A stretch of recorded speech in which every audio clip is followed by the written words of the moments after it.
To go through your life story and talk about some hot topics like your Jewish identity, anti-Semitism, and advice you have for the audience, which could be very helpful, and just things for the future. So I just want to start off with talking a little bit about yourself, where you were born, where you grew up, and I'll pass it over to you. Does the mic help or it doesn't help? It does. It helps. Okay. So, hi everyone. Thank you so much for having me. I actually spent 8 painful years at USC doing my residency here, as well as the Marshall School of Business, in between general surgery and plastic surgery. So, fight on. But I live right above UCLA. Sorry.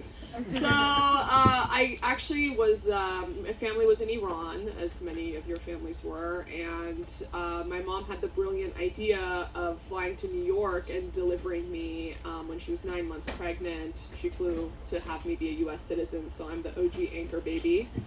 Went back, that was 1979. The revolution had started, and while there was a lot of anti-Semitism, they didn't let you leave, which is, I still don't get it to this day. Like, you don't like us, but you don't want us to go. Okay. So, my dad ran the Shaw's Heart Hospital. He was like the chief medical officer, and he had done his residency at University of Pennsylvania. He actually, are there like pre-meds that you know how like cysticercosis, it's like a lung disease, it's in HIV patient and malnutrition children. So my dad actually, as a medical student in Shiraz, discovered these kids in an orphanage were dying and nobody knew why. So he was doing their autopsies, discovered something weird looking in their lungs, sent it to University of Pennsylvania, the slides, became a New England Journal of Medicine article. So it's just so funny to me. Every line you read in a medical book or a biology book, that's someone's life story. So my dad was the malnutrition children part of cysticercosis. So anyways, because he had that connection to University of Pennsylvania and wrote the New England Journal of Medicine article, they actually flew him to do his residency in UPenn. Then he went back, met my mom, had us, blah, blah, blah. Becomes important later on. So when the Iran-Iraq war was going on, that was 1980-85, there was bombs flying around. A bomb landed like 2 blocks away from our house. I remember sirens would go off in the middle of the night. We'd run to the window. And you know how like you see bombs coming into Israel right now, how there's those like red lights? It looked just like that, but my parents were like, it's fireworks, let's watch the fireworks. So we'd run to the window at like 2 in the morning, watch the bombs fly in, and we thought they were fireworks. So one landed pretty close to our house. They were seeing how there wasn't much of a future for girls, and it was just me and my sister as their children. And then and my dad was scared, he never showed it to us when we were there, but he was scared. So one day, one of his lab techs that like got the slides prepared and like cleaned up the microscope came to him and said, "You saved my eyesight, I'm gonna save your life, you're on the list, you have to get out of here."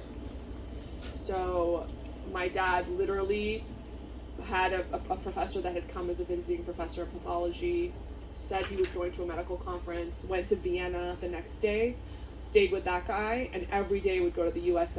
Would go to the embassy over there and try to get passports and visas for us to go to the U.S. The reason why he left too is because my mom, my sister, and I were planning an escape through the desert. If we would have been caught and both my parents were there, we would have essentially become orphans. So he left our passports. Me, my mom, and my sister planned an escape.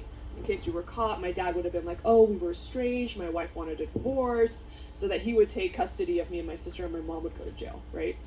So one day we just go to the bazaar. They put us in the back of this like covered truck. They put corn on top of us and burlap, and we're like in the fetal position with like a bunch of strangers we don't know that we're all getting smuggled out together. And they took us to the like edge of the desert, like right near the border of Pakistan and Iran. We went to like a clay hut with a hole in the ground, which was what the bathrooms were. And in there, my mom was like, "We're going to America." And I was like, "We're going to meet Michael Jackson," because we had all these Thriller videos, like bootleg. And so Michael Jackson was like America to me. And one day I did get to see Michael Jackson, so it was pretty cool. But then we got into pickup trucks. Our luggage were at the back of the truck. We were sitting on top of our luggage, and we made our way towards the border. At first we had the lights off. We actually spent a night in the desert. We had the lights off the next day. The border police saw us, they start shooting at us. We turn the lights on, start zooming away. And we went over a ravine. So it was basically like hill, ditch. And 2 wheels were on one side, 2 wheels were on the other. So the border police didn't follow us because they thought that wasn't safe for them. So that's how we got away. We were in Karachi for 3 months waiting for visas with all the other people that were smuggled out too. And we would have, I remember, put music on, we would play backgammon, but we were all just waiting to get visas to like leave. Eventually we reunited with my dad, and I remember being at the train station in Vienna and not recognizing him, because at this point I was like 7 years old. Didn't recognize him until he started speaking, because he'd shaved his beard. And then I recognized my dad, and we were in Vienna for a month, and then finally made our way to the US. And so that was kind of the escape. I remember coming to New York initially, and then we stayed in a 2-bedroom apartment with my aunt until my dad was able to pass his boards. Thank God he didn't have to repeat his residency, because he'd done his residency at UPenn, which was awesome. Eventually we got an apartment, eventually got a house. But I think it was really interesting because, like, I didn't know any English. I was in ESL. When I got here, I was in the 1st grade. Switched schools a few times because we moved from an apartment to, like, we were in like the public school district, right? And I just feel like that gave me such a drive. I was such a nerd. Like, I had a mustache. My parents wouldn't let me shave my legs because that meant you wanted to be promiscuous, or like, who you shaving your legs for, you know, like that kind of thing. When I was 16, so 7th grade, all my friends left, and I was like, where are you going? They're like, private school. I'm like, what's private school? So I applied myself and got myself in 8th grade to Harvard Westlake. I don't know if you guys are here. Great experience. And then applied early to Columbia, which is like an anti-Semitic cesspool right now. Not proud. And then made my way to Albert Einstein for medical school, which was my Orthodox people and a few Mormons. And that's when I was really like, I was literally walking to class, and there was like 32 kids chalk painting on the sidewalk as I'm walking to class, and I was like, oh my God, I'm behind, I have to get married, I have to have children. Like, it was a really good, actually, like, wake-up call to get on it with my personal life, which I'll definitely give you guys some advice on that. And then, thank God, match into USC Plastics combined program, which was like the greatest match they'd ever had. And I'll just get into this story because I think it's important for you guys as you're starting your college journey. So I put it on my to-do list, my 4th year of medical school, get married. I literally wrote it down on my to-do list with like a little box next to it that I could check off. I told my Persian family in New York that I was ready. They set me up with like 5 different guys a week. It was like accountant, doctor, dentist, lawyer, engineer, repeat, okay?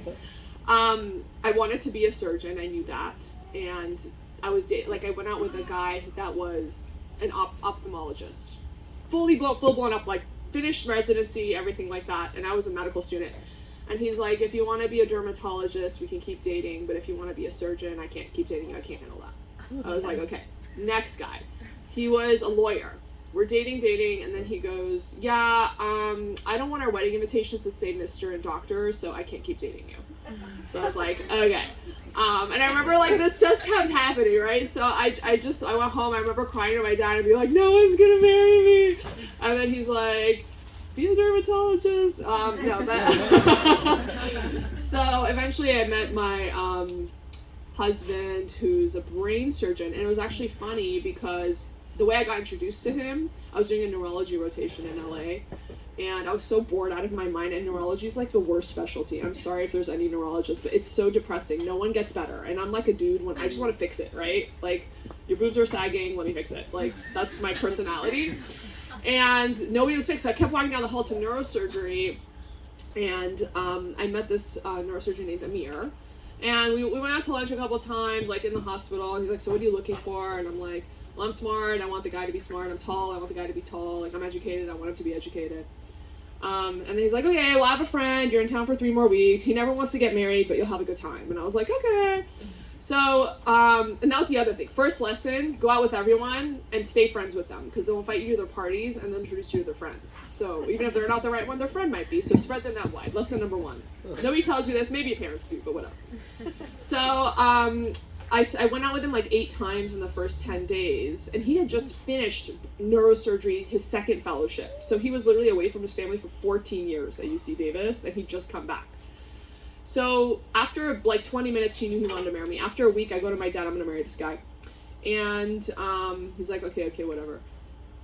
And then it came down to the match. Now, do you guys know how the match works for residency? So you basically interview a bunch of places. They interview you. They rank the people they interviewed. You rank the places you interviewed. It goes into a computer. It spits out where you're going to go. So if it spits out Idaho, you're going to Idaho. You can't be like, well, I don't want to go to Idaho. Maybe they have better pay at this place. It's not like that. It's binding. So I met my husband 3 months before that list was due. Okay?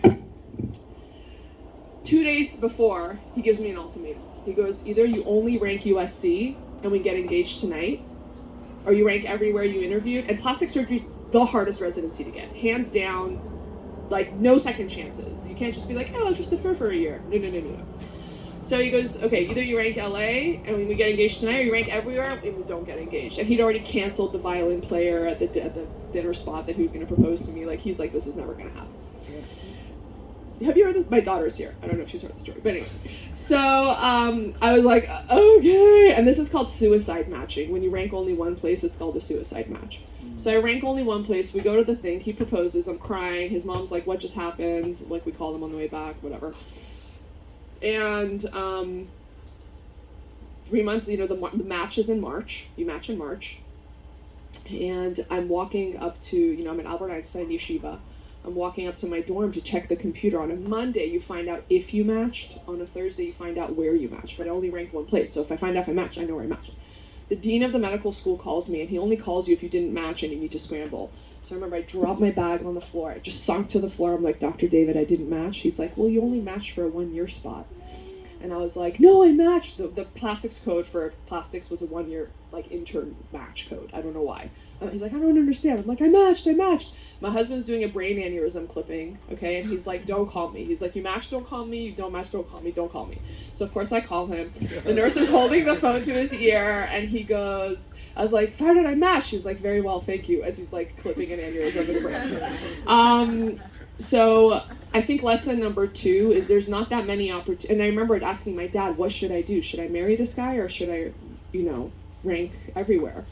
And there is a possibility you don't match anywhere anyways, right? So he's like, I'm not going to tell you what to do, my dad, but you're never going to find a guy like this ever again. I was like, okay. So I was like, take my chances at life. I'm gonna do this, and thank God I matched. I always say I matched in life, and I matched professionally in 2013. So the moral of the story is, everyone says if you have to pick your family or your job, what are you going to pick? And everybody's like, of course I'm going to pick my family, but there's it happens or it doesn't happen that you actually have to make that choice. But my advice is pick your family, because your job doesn't hug you when you come home. And a job eventually, no matter how much you want it, how bad you want it, eventually it becomes just a job. Okay, so pick the family. Lesson number 2. Okay. Why don't we let you ask a question now? Here you go. Thank you, that was great. You and your husband just set such a high bar for your kids. I can only imagine, we'll let Layla decompress after, yeah. What's the expectations for your kids? It's like, do you want to? Yeah. Do they have to match their parents? No, I think with the kids, she'll tell you. I always tell you, if you want to become an artist, be an artist, but work hard. If you want to, whatever you want to do whatever you want to do, but you just have to try your best and put your all into it and be passionate about it, because I think, and also, I'll just give you a little story, and I don't think I've talked to Layla about this, but when all this stuff was happening with anti-Semitism and indoctrination and all this stuff that's happening in colleges, I was like, why am I paying $50 gazillion for you to go to college, for you to come home, for me to, de-brainwash you, or, tell you to be proud of yourself? Secondly, with all this anti-Semitism, and the reason why I got started in activism is she was applying to my high school. How old, can you imagine how old that makes you feel when your kid is applying to your high school? Okay. So I was like, she's 4 years away from college. I don't want to go to college and be ashamed of having nuanced conversations and saying, this is my point of view. What's your point of view? What's the point of college if you can't hear other people's point of view and you have to just talk about the same talking points all the time? So I remember telling Layla, just go to SMC. You'll save a ton of money. She's super smart. She speaks 5 languages. She's fluent in Korean. She's an outstanding person. She doesn't know it yet, but she is. I have to keep reminding her. 15 years old. You know how it is. So anyways, I remember when I told her, why don't you just go to SMC and then come just work for me, But I saw her light dim. I saw her motivation kind of dim, and the purpose dims. And when your purpose dims, you become depressed. right? Because what's the antidote to depression? Purpose, service to others, feeling like you're doing something outside. So I was like, no, I'm sorry, go to Harvard, like, so I think that just having that purpose is really important. So I tell them, whatever you do, make sure it's giving you that feeling that you're serving others, that you're helping the world, that there's a meaning to your life. So that's sort of the messaging I give to them. Yeah, and that really ties in because I remember watching your American Dream PragerU video, and you said success without fulfillment is failure. Yeah. So I'll repeat that. Success without fulfillment is failure. So whatever you think is, we were saying success without fulfillment is failure.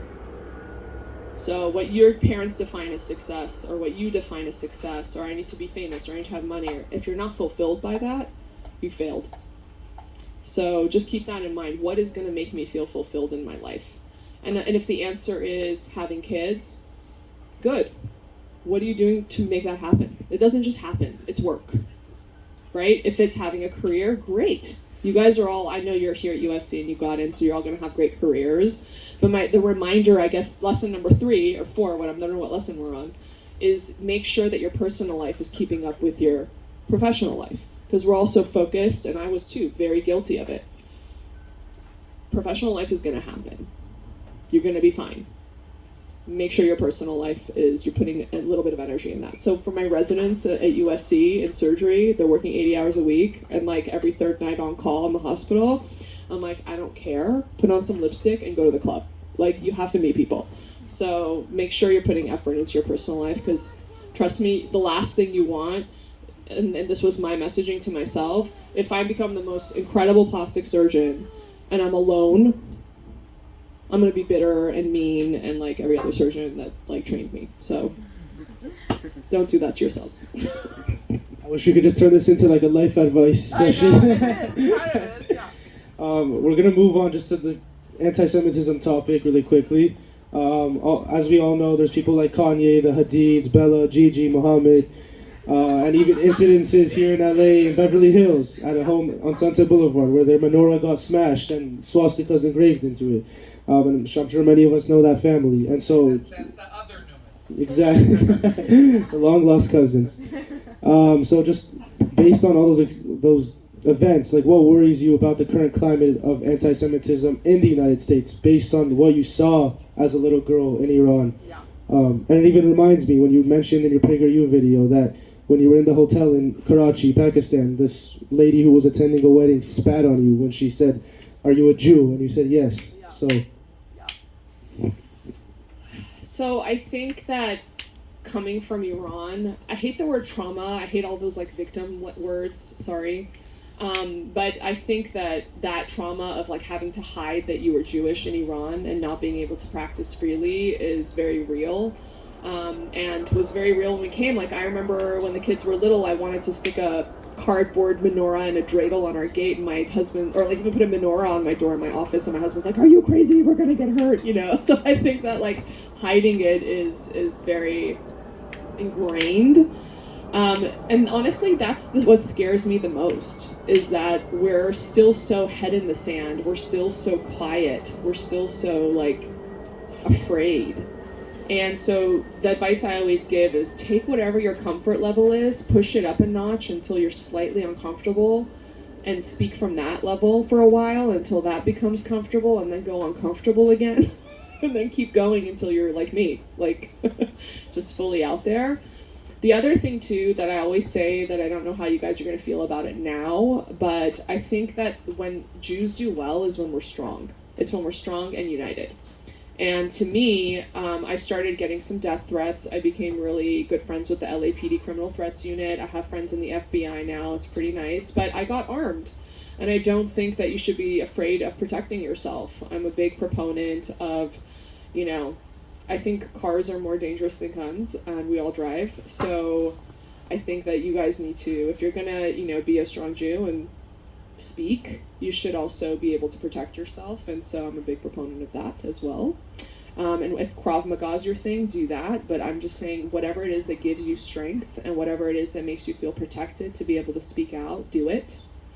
For me, that was something I thought I'd never have, but I got, and I feel great. So. And that reminds me, I saw a poll, I think a few days ago, and it said how only 16% of Americans from 18 to 25 years old said they were proud to live in the United States. And as someone who, saw things in other places and came here, you have a different perspective. So I guess, what would you tell someone who's part of the 84% that isn't proud to be here, and we could just buy them a plane ticket and send them to Syria or Iran? Go there, report back. Let us know how it is for you over there. So I just think, again, this comes with indoctrination. I think this comes with what they're teaching in schools. Anyone who's an immigrant, just go to the border. Talk to those people. If this is the worst country in the world, why do they want to come here? So ask any immigrant and they'll tell you this is the best country ever. Does that mean we can't improve? Every country can improve. Does that mean that we can't talk about it? Of course we can, but don't hate this country, because anyone who's lived elsewhere under communism, socialism, will tell you this is, a dream come true. So I think, that's why I talked about that in the PragerU video as well. But yeah, I'm just so grateful to be here. I have like a massive American flag in my front lawn. All right, so moving on, so you did your residency, you decided on plastic surgery, and you attended USC, Marshall School of Business. What kind of sparked you to say, okay, I'm a plastic surgeon, I'm using the scaffold every day, but I want to start the Skin Spa, which is your brand, and you can talk about it, or the Think Big, or the Nazarian Institute. What really made you, was it a moment, or was it just something over time? Maybe your father inspired you? What was it? My dad did not do well with business, but no, I think in college I actually started out as a philosophy major, and I go to philosophy class the first day and the guy says I don't give out A's, and I was like, okay, I will be a religion major. And then I go to the religion class and he goes, we don't give out A's here. And I was like, okay, what majors are the jocks majoring in? And there was like econ. I was like, I will be an econ major. And I ended up actually, I had to get A's to get into medical school, and in Columbia, you couldn't be a pre-med major. You have to be a pre-med concentration in your major. They wouldn't allow, there's no such thing as pre-med. So I was in pre-med with a concentration in economics, and I loved it. I feel like it's the psychology and sociology of how people spend their money. I think it's so cool. So that was like my first foray into business-ish stuff. And then when I was a resident, I heard about this Master's in Medical Management program at Marshall, which was like business school for doctors, but they didn't let you in unless you were working for a few years. You know how business school is, they want you working for 2 to 5 years and then you go to business school. So I was the only resident I think they'd ever let in, but they let me in, and it was so cool. We had the chief medical officer of NASA in my class. We had the chief medical officer of Miller Children's. There was heads of insurance groups. It was like so diverse as far as what people did, and it was cool because every project that you did was a part of your business plan. So by the time the course was done, you had a business plan. And I think my business plan was like products for pregnant women or something. It was like not organic products for pregnant women, but that wasn't the point. The point was you learned how to write a business plan, you learned how marketing, you learned how to read a profit and loss statement. This is lesson number 5, by the way. Your 20s are not about living your best life. Your 20s are about painful learning lessons so you're successful in your 30s. Okay, so I hated accounting and finance. Could I run my business right now if I couldn't read a profit and loss statement and a balance sheet? Absolutely not. So put yourself in those situations to gain the skills that will make you successful in your 30s. I hate these like boss bitch accounts and like boss babe accounts on Instagram. I'm like, no. Unless you're like super lucky, but I just think you need to learn some skills before you can really make an impact. Yeah. What's your question? Talk about your 3 companies. Oh, the 3 companies. Okay. So what I did was when I graduated, they actually created a cosmetic fellowship for me, and I turned it down because my husband was like, "You do more training, I'm leaving." I'm like, okay. So I went straight into hanging a shingle. Nobody knew who the heck I was, but I knew people didn't want to read anymore. I knew people wanted to watch videos. So I started making YouTube videos about like tummy tuck versus mini tummy tuck, breast lift versus breast reduction, like all this stuff that was so simple for me, but nobody knew. I didn't know that Google owned YouTube. And so every time you search something, it was like only my videos because nobody else was making videos yet. I started getting tons of press, tons of like articles. I was #1 on Google when you search Beverly Hills plastic surgeon 2 years out of residency. And there was, just to give you an idea, there's 31 plastic surgeons just in my building. Okay. So that was really cool. I never had a publicist. I never had anything. I started getting so much press, so much TV, so many quotes in magazines. I actually went out for 3 shows. The producer from the 3rd show that didn't get picked up, I was under contract with E for a while. They didn't pick up that show. But the producer was working on this Netflix show. So when it came up, he came and got me. We did the Netflix show, got nominated for an Emmy, which was like crazy, but I couldn't red carpet because it was COVID and I was in my kitchen instead, so that sucked. And then the crazy part too, when we got the Netflix show, E was like, oh, and then they picked up that show that they didn't pick up when I was on it, which was so stupid. It was the female 90210. Do you know what I'm talking about? I was in that original cast, but thank God Netflix was better. So anyways, the other lesson I want to tell you too is when you become like a doctor or whatever it is that you want to become, that's not the only thing you are. This is lesson number whatever we're on. Okay? No one thing is going to fulfill you and make you happy. And I think that's why there's so much burnout amongst doctors, is because they feed you this lie that we took the time to train you, so go die with a scalpel in your hand. And if you want to do anything else, it's disrespectful to the people that gave you the opportunity to train you. So I have an e-commerce site that I started because a bunch of female physicians were asking me for skincare advice, and it blew up. And if it wasn't for the Skin Spot, my e-commerce site, during COVID, I literally would have had to fire my entire staff because we were shut down for 2 months. But because I was doing online sales, I was able to float my entire practice and all my employees throughout it. So diversify, do things that are fun for you, do things that bring you fulfillment. So for me, everybody's like, do you still love plastic surgery? I'm like, I love it because I do other things. If I just had to do this, it's not creative to me anymore. After your 1000th breast aug, the thrill is gone, believe me. Okay? So it's like, I learned the language of e-commerce. I have a spa. We just expanded into Nevada. I have a nonprofit where I train other healthcare providers in branding and business skills.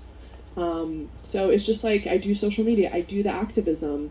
I go drop off my kids and pick them up from school as every chance I get. So again, it takes a whole bunch of things to make you feel fulfilled. Don't think that one thing is supposed to do it for you. I will tell you, 2 years out of residency and practice, I got burned out. 2 years. Because they're like, well, you graduated, you passed your boards, go make money. And you're like, this is it. So make sure you're exploring all different avenues, and it's okay to be a well-rounded human. Amazing. Every time I hear you speak, it's just, I'm always, a lot of it I already, heard from, the videos and social media, but I'm always just, like, mental notes. Yeah, It's amazing. I know we touched a little bit on, the tipping point of you even discussing being Jewish on social media, with your little, like, hashtag Shabbat Shalom and things like that once you had a little bit of following. But what exactly was your tipping point for being openly pro-Israel? Because it's just, there's a lot of tie-in, but of course it's also much more controversial. So just... So when she was applying to my high school, I started doing little things like hashtag Shabbat Shalom, and literally I had heart palpitations when I posted that. You would think it's like so dumb, but I was like, that was actually a big step for me. I was successful. I had probably close to 1 million followers at that point. I had a very busy practice. There's no reason a sane person would come out and be like, I'm pro-Israel, But I think when the conflict happened, I was seeing my colleagues posting apartheid, genocide, colonization, like all of those things. And I was like, I have more followers than you. And it's something inside me just exploded. And I was posting 8.5 hours a day. In addition to being a mom and a plastic surgeon, and I just couldn't stop, and it literally came from my core. I think it came from my core values. And within the first post, I lost 3,000 followers in half an hour. But I was just like, you know, somebody had told me that up until the age of 40, you need an ego in order to be able to accomplish things, right? You need to have an ego to have drive and want to accomplish and be competitive. But after the age of 40, it's all about grounding yourself and giving back and losing your ego. So I was like, okay, this is like my Instagram. Up until the age of 40, I grew it, and now it's time. If I lose them all, I lose them all. Whatever. I have to do, be a good role model for my kids and protect my kids and create a world that I want them to live in. So this is kind of lesson number 8, is you can't get canceled unless you give in. Okay, so I started losing followers a lot, but I kept going because I couldn't stop, and I don't know. But all of these amazing connections got made. All of these amazing opportunities started coming my way. I got, very well connected with PragerU. I got accepted into Young Presidents Organization, YPO, which is like the best connections you can have in the entire world. It's amazing. I get speaking opportunities. I get to do what really fulfills me, and I'm so happy. I'm so happy because I feel like I have a purpose outside of myself. So I always say God rewards the authentic, and you can't get canceled for speaking from a place of love and to your core values. So I can't recommend it enough. You get people who love you for the real you, number one, and you get to be the real you, which is very, very freeing, and you're not hiding and you're not tiptoeing and you're not walking on eggshells. And the other lesson I learned is you can't have people be obsessed with you unless you have some people that hate your guts. Okay, so you can't be like non-polarizing and like have people be obsessed with you. That's not how it works. So what happened, I thought I was going to lose all my patients, but I literally would walk in and they'd be like naked because I just finished doing surgery on them and they were there for like a post-op visit, and they'd be like looking at me with like tears in their eyes, and they're like, I loved you before, I'm obsessed with you now. And they're like crying, they come and hug you and you're like, you're naked. Put on some clothes, then we can hug, but the complete opposite of what I thought was going to happen happened. My patients became obsessed with me. I have gotten some massive, world-renowned, world-treasured celebrities come to me because of my activism. So I think be true to yourself. You will pull people that appreciate you and love you, and I can't tell you how many blessings it's brought. So complete opposite of what I thought was going to happen, by the way. Yeah. Yeah, I remember during the conflict in like May 2021, you were posting a lot on Instagram, Twitter, etc., etc. Yeah. And my family in Israel, who were like taking cover themselves when bombs would come, were sending me your tweets, and I'm like, she's from my community, she's from LA. Like it was crazy to me that something from here could go there and then come back here. It's social media, but it's like, it's really. At that point, I'm like, wow, this is really spreading. Like, people are seeing the message. Yeah, I even got messages from kids in bomb shelters in Israel saying, you're the only light I see. Like, yeah, I was saying, like, these kids would be in bomb shelters in Israel, and they'd message me and be like, you're the only light I have in this darkness. Like, it was just so beautiful, And I just want to remind you guys, we're in America. This is the land of free speech. Like, my family left everything behind. We lived in a 3-story white marble house. Everything was marble. You know how like everything that you go into Persian house, everything's gold and like Baroque? Everything was white marble. My family literally left everything, came here with nothing just to give the girls an opportunity. I can't let America go down. For that sacrifice my parents made. Speak your mind. Say what you want to say. This is America. I should not be a hero for saying what I think. That should be the norm here.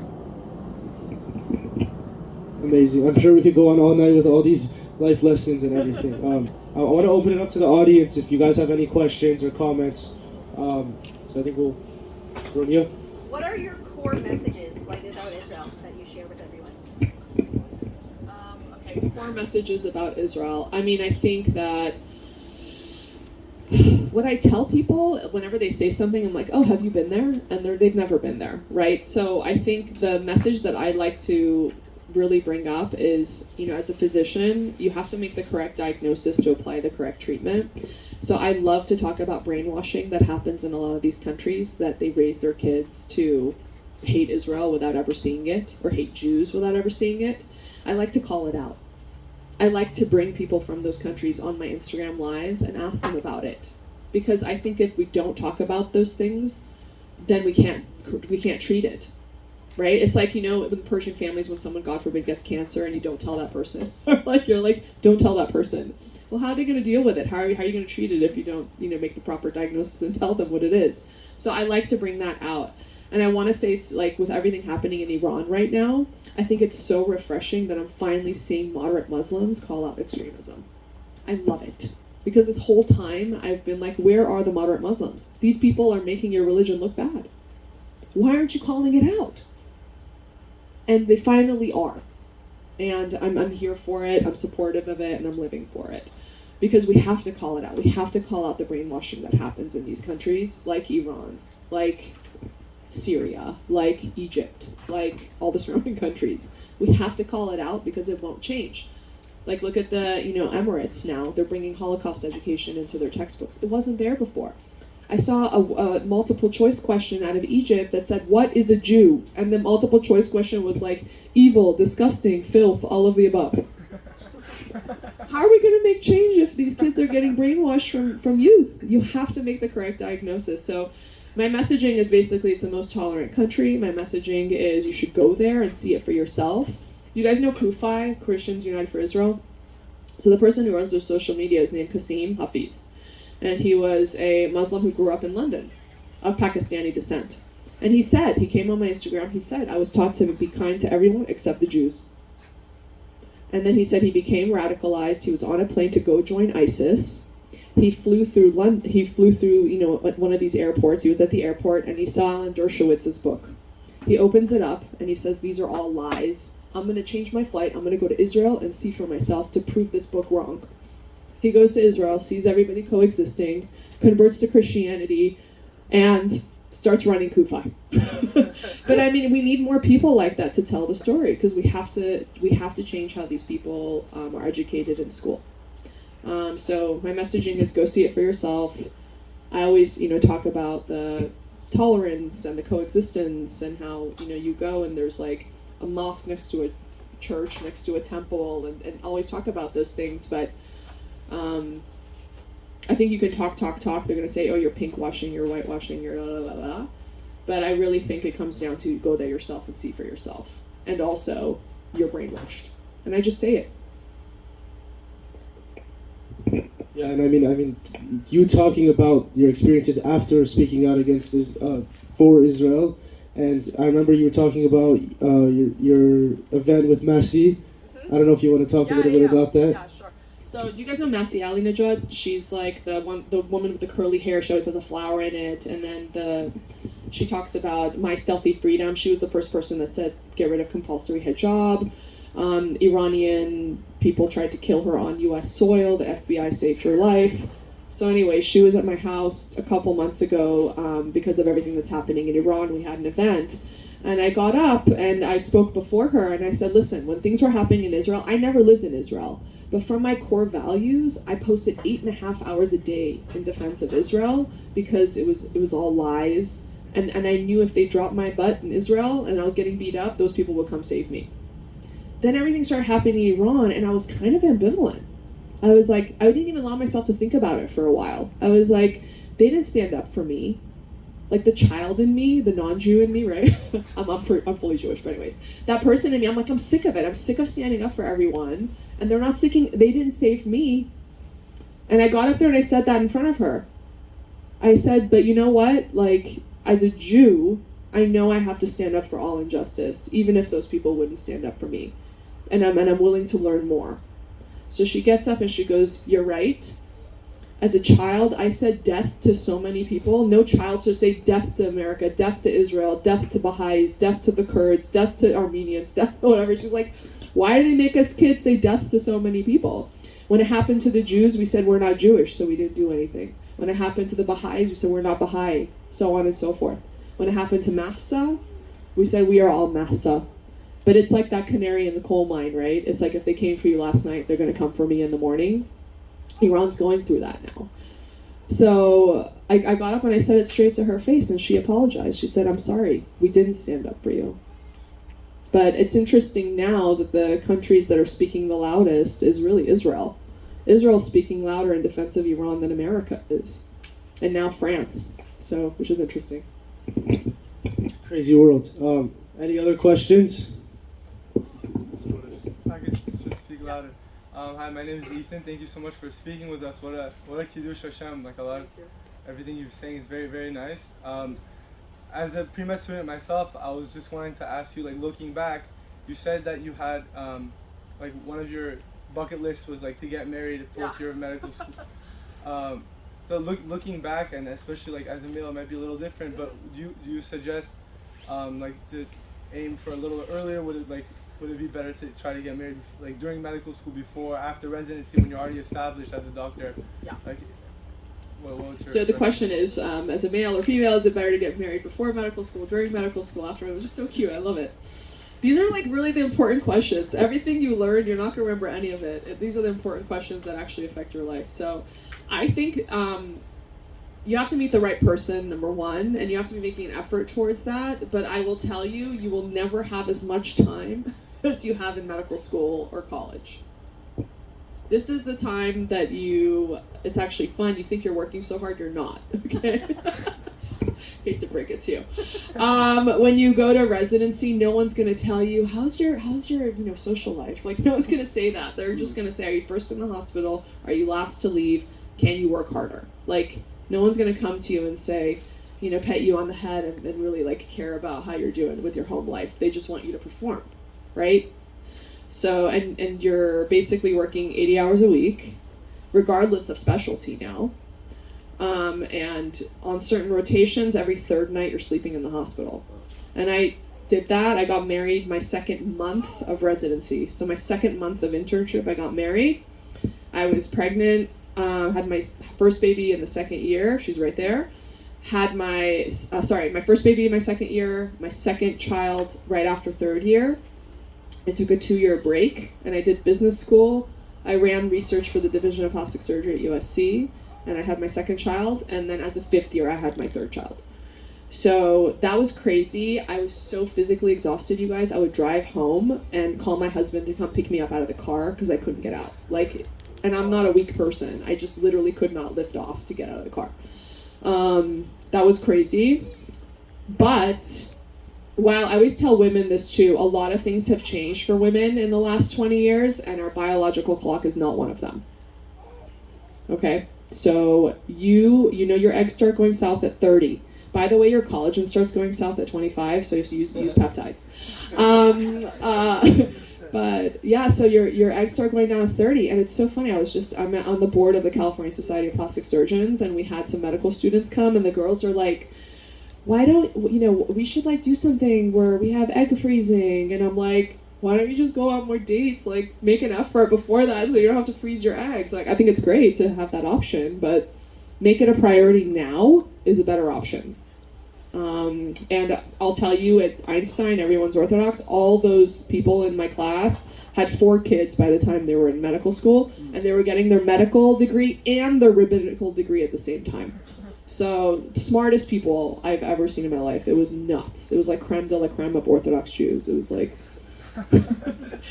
but yeah, I would say get on it. If it's something that you think that you want, make it a priority. Thank you. Anyone else? Yeah. Thank you so much for coming. I really appreciate it. I've learned so much already. That was really helpful in my life. I wanted to ask, kind of jumping off of your point earlier about kind of the moderate versus the radical.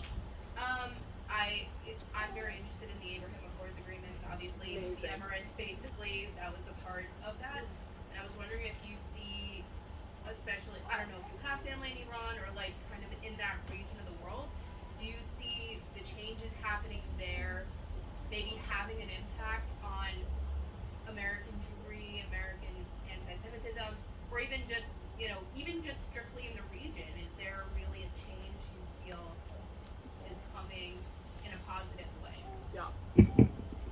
I think that it's really interesting, actually. I mean, I think there is a change that's coming, and one of the chants I heard in Iran, they said death to us that we said death to Israel.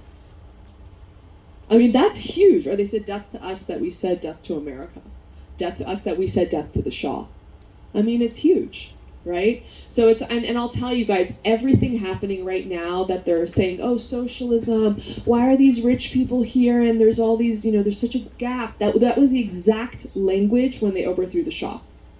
Why is this guy living in a castle where there's homeless people? Socialism, communism, everyone should be equal. This exact language that happened in Iran that overthrew the Shah is happening here now. And that's another reason where I'm like, no, because it sounds great, Like if you're not thinking that, you don't have a heart almost, right? But for those of us that have been through it, it doesn't work. It doesn't jive with human nature.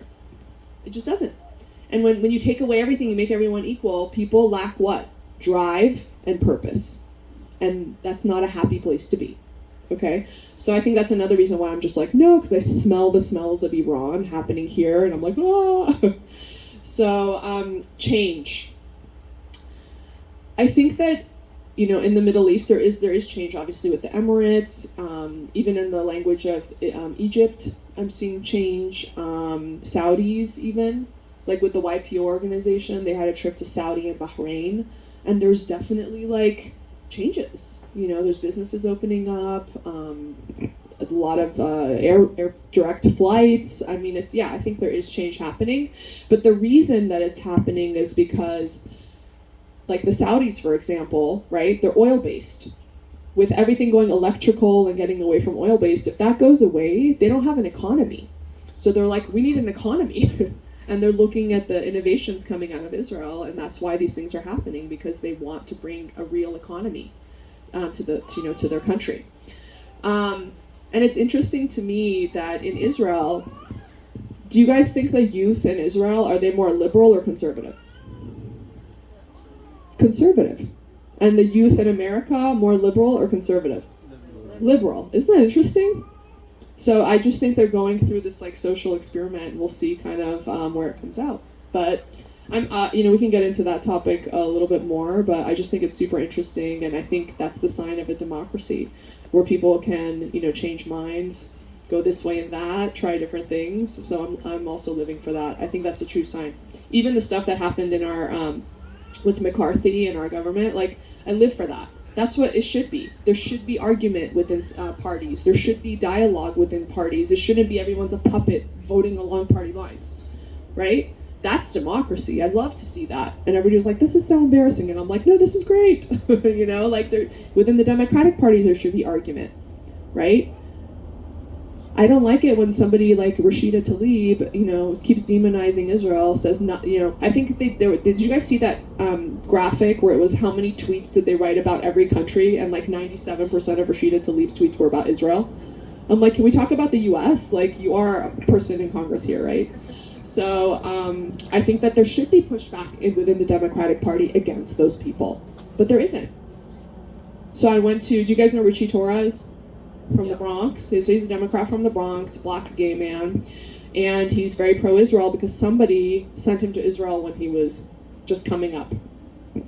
So I was there at his, and I donated to his campaign, and I was there with him, and I said, you know what it looks like to everybody is that the Democrats are too afraid, they lack courage to stand up against extremists within your party. How can we support that? And then everybody else in the room starts standing up and saying the same thing. There needs to be pushback within parties. There needs to be dialogue. Bring dialogue back. Natalie? Right, first of all, thank you so much for your talk. I really like how you said that you don't need to just focus on one thing. You can do multiple things, and you're an example of that. But as someone who's an Indian Jew and someone who's also studying among students who are as passionate about medicine as I am, but I also have passion towards other things. And so how do you manage to do it all? Because everyone says you should just, be good at one thing, but you manage to be good at all. So what is your advice? First, I'd like to say I'm 5% Punjabi and 5% Gujarati, so I'm an Indian Jew too, kind of. I did my genetic testing and I'm like, I'm adopted. It showed up 73% Italian. I'm like, I'm legit adopted, okay. So, no, I think that what happens, and what I learned at Harvard Westlake the most, is when you're doing one thing, concentrate 100% on that thing. And then when you switch to the next thing, concentrate 100% on that thing. And so when I was, for example, in residency, it's tough. You're not balanced when you're in residency. It's a freaking shit show. Like, it's really bad.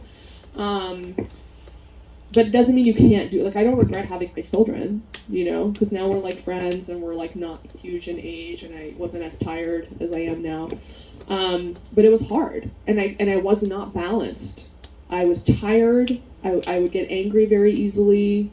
I was not starting my own business when I was in like trauma. You're just focused on getting the job done and making sure no one dies on your shift, basically, especially at USC County. Like, we had like the homie drop off. They would like drive by, ring a doorbell, and drop the gang member that was shot and drive off. Like ring a doorbell. So it was not balanced. So that saying that they say you can have it all but not at the same time? You can have it all at the same time, but it might take a minute to get there. Right? So I couldn't have it all at the same time when I was doing 80 hours a week. So when I was home, I was either sleeping or sleeping. But eventually you get to a point where you can dictate your own schedule. So just to give you an idea of, like, I don't work on the weekends. Mondays, I do podcasts, interviews. I meet with the managers of every single one of my businesses to make sure, what did you accomplish from last week? What are we doing next week? Tuesdays, I operate. Wednesdays, virtual consults from home. Greatest invention ever. They send in their pictures. I'm like, you need this, this, and this. They're like, got it, good, boom, done. Don't have to drive in for that, so I'm home. Thursdays, every other Thursday I'm in clinic. When I'm in clinic, I want to be seeing 4 to 5 patients an hour, so don't book me unless you can get me that. So that means every other Thursday I'm off, and I just pack it in when I'm there. Fridays I operate. Personal assistant, must.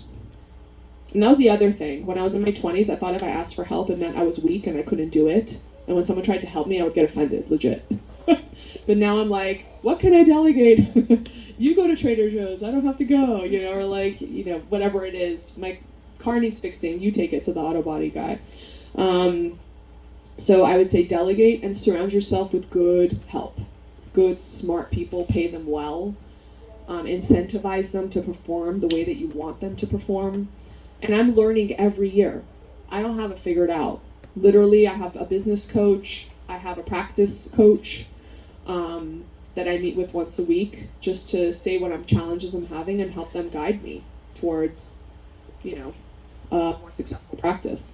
So it was a journey for me in my own brain, but also I'm learning every year. And every year's so weird and different. Like, we got a Netflix show, what the heck? Then COVID happened, oh my God. Like, you just have to be super flexible and try to be diversified enough that anything that can come your way, you're good.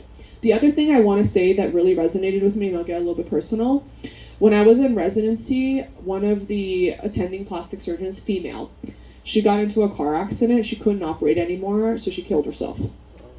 But I could totally relate to that because my ego was so wound up in becoming a plastic surgeon that when I heard that, I was like, I could see that. I wasn't like, oh, terrible, But that happens to people that have nothing else.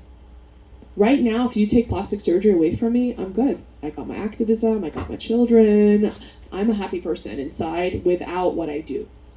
So that's why I'm telling you guys, diversify, make sure, and also in residency, when somebody like screams at you, which happens like every other day, if that's all you have, you're gonna go home and cry yourself to sleep. But if you have your kids, you run home and your kid comes and hugs you, runs up to you, mommy, mommy, mommy, all that goes away. So just make sure that you have things outside of work. Because stuff happens at work, that's not your life. That's not your legacy. So it has a lot to do with keeping yourself happy and being well-rounded and not putting all your eggs in one basket. Amazing. Is there anyone else? Hey. Thanks, guys. Oh, sorry.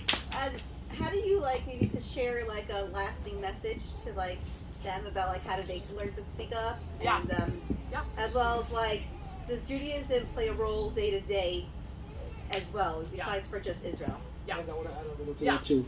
So in the climate we're in, and thank God at USC it's not as bad as I guess compared to other colleges like Berkeley or maybe Columbia, but there still is some anti-Semitic rhetoric or anti-Israel rhetoric. So just adding to that, what would you suggest to students who are in a class that a professor makes a comment or a classmate makes a comment, but they might be scared that if they speak up, they face repercussions, like their grades, etc.?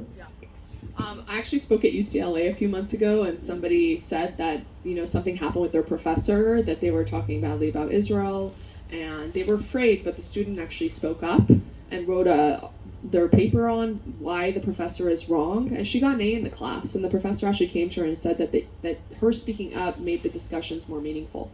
So I just want you guys to know they cannot do that to you.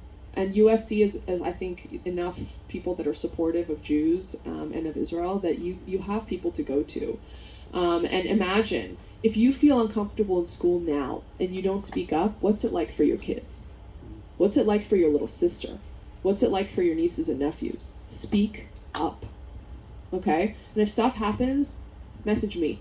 I'll take it to the news for you. Don't worry. I have people, like somebody, a black professor stood up at UCLA Medical School telling Jews what they are. Jewish is just a religion, it's not an ethnicity. She stood up and said that. Now, can you imagine if a Jewish professor stood up and told black people what they are? What the heck? So, student messaged me, I made sure it got to the right people. In 1 week, that professor got up and apologized to the class. So you can have an effect, okay? Another example, there was a Mexico City plastic surgeon that was writing stuff like Israel and like talking about what the Jews are and you people on Instagram. A follower sent it to me. I got her expelled from the Mexican Society of Plastic Surgeons and the American Society of Plastic Surgeons within days. So call it out. This is not acceptable. The worst thing you can do is not call it out. And if you don't feel like calling it out, send it to me. But do something. Okay? What was your other question? It was about speaking up. And Judaism. On Judaism and day-to-day life. The other thing to you guys is they've done research, and I think PragerU. Do you guys follow PragerU? PragerU, Dennis Prager was a radio personality for 40 years. He is so smart. He is so profound. They are trying to take God away. They're trying to take morality away, right? Because if you take God away, you take morality away, they can make you do whatever they want you to do. And they say, oh, this is, too restrictive. God is too restrictive. It'll be, it's an easier life if there is no God, right? You have nobody to answer to, no accountability. It's a less meaningful life. They're showing people are depressed more than ever. So again, when you have something outside yourself, when you're living for service to others like Judaism teaches us, it will make you a happier person. And by the way, I have to tell you, you know how they say, who wakes up in the morning and meditates? Okay. So meditation is prayer. Jews figured that out thousands of years ago. Who's heard of this place Unplugged, where you go buy a membership to sit in silence? That's called Shabbat. Jews figured it out thousands of years ago. So I think that the things that, these lessons that we get from the Torah, when you say a prayer in the morning, you say Modeh. When you say prayers throughout the day, these are columns of stability in a world of chaos. So all of these little things, I'm not saying I'm not the most observant Jew, my kid will tell you, but I understand these lessons, and I understand that there's a reason why we figured it out. Like, even the soil, you know how in Israel, every 7 years, they have to give that soil a break. And they haven't done that in the US, and it's like showing the apple isn't even like the nutrients that an apple should have. Like an apple 20 years ago is so different from an apple now, because the soil is depleted. Or they're picking the fruit too soon. So all these things have been figured out. You just have to read the instruction book. And take from it whatever you can and what serves you now, but just know that there's a reason for all this stuff. Any last questions from the crowd? All right, well, I just wanted to say thank you, and we have a little gift for you over here. It's actually a USC Chabad sweatshirt. Oh yeah! Some goodies. So you'll always remember us, and thank you. Thank you so much for having me. Thank you so much.